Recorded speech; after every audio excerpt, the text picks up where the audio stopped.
So just off Ballyduff Road on the north side, on our first week we came across a homestead. Further research into it, and we can find that it's dated back to the 1870s. And here we'll show you a bit of it and give you a better perspective.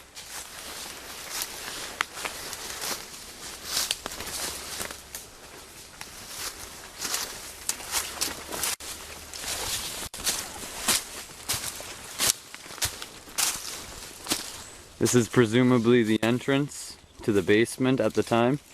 You would walk around to the north side where you would have something going into the homestead. It's clearly been overgrown by trees. However, most of it at the back wall or the west wall is still intact.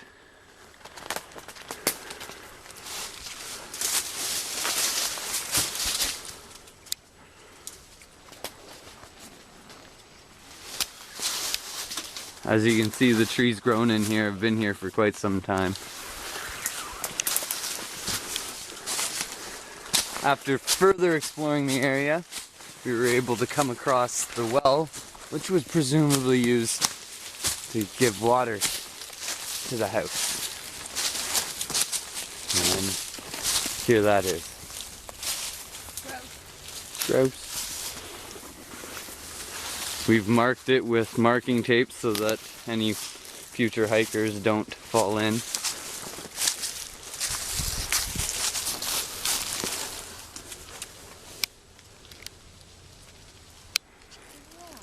So we're now in a big clearing right behind where the homestead was. The homestead is straight ahead that way, right through those trees. And this we discovered is a cultural clearing. It's full of milkweeds, grasses, and goldenrods. Over there behind Lee, where that post is big imprint into the ground, and there's rocks in the walls. Presumably that was maybe an old barn or something along those lines. Right now we are heading west of the meadow we were just in behind the homestead. In this, we travel through a quick line of trees into a larger marsh area here. It's full of grasses, spotted Joe pieweed, lots of old dead trees. And throughout the meadow and the marsh area, there's evidence of wildlife here, like deer trails, small and large animal trails, deer bedded down areas, and scat. And this was all recorded into our baseline documentation report. Here's Alex. This is a typical Fleetwood visit. Trekking through the swamp and the dead trees and the hawthorns and buckthorns. It's just been a fabulous experience. We enjoyed every minute of it. So here we're now heading north from the mixed marsh. If we look east of us, this is the white eastern white cedar forest. And if we go north here, we head to the mixed swamp. So we're now in the mixed swamp area, and we're showing you each of these different zones that we found, because part of our BDR was to make a new ELC map. And when we first got here, we examined the old ELC map, and the air photos designated different areas we wanted to check out, and then we did many transects, recorded all the vegetation found, and used our ELC guide to classify the different communities. And this swamp area was not designated on the old ELC map. So this is new on our new map, and you can see it's definitely a swamp. There's little rivers running through it. On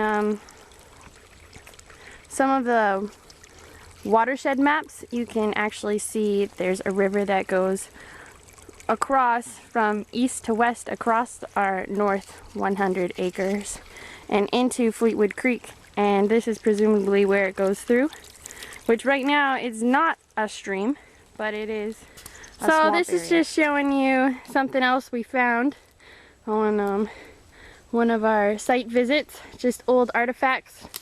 They're everywhere throughout the forest pretty much, and we tried to include as many as we found into our BDR. They did archaeological site digs and found important cultural significant lands, but most of those digs were only located along Ballyduff Road and not north into our So this is a tail end of one of our swamps that's heading towards the Fleetwood Creek. And what I want to show you here is just how a lot of our property on the east side has underground water flows. So here's a good evidence. You can see the water flowing here. What happens is, as it goes in under this bank, it appears to have dried up. Very low flow. There's nothing in the area. On the other side, you can see it's sort of going in, but take just 10 feet down, and you can see that the flow once again is picked up in two different spots. You wear rubber boots in Fleetwood. That's exactly why you wear the rubber boots in Fleetwood. So I'm just showing here where our creek or stream that started in our mixed swamp area finally makes its way through the coniferous forest and joins Fleetwood Creek. And that's why this area is so significant and needs to be preserved and conserved, because it contributes to our fresh drinking water supply in the Kawartha region. Alright, here we are heading back south towards Ballyduff Road. This is a view of another vegetative community in the north 100 acres of Fleetwood Creek. It's the Cedar Forest. To complete the baseline documentation report, our goals included identifying as much of the flora and fauna in each of the communities as possible, photo documenting human disturbances, unique natural features, and cultural remains, which we then translated into a photo point map, and finally classifying the different vegetation communities found within the North 100, many of which were not included in the original ecological land classification map.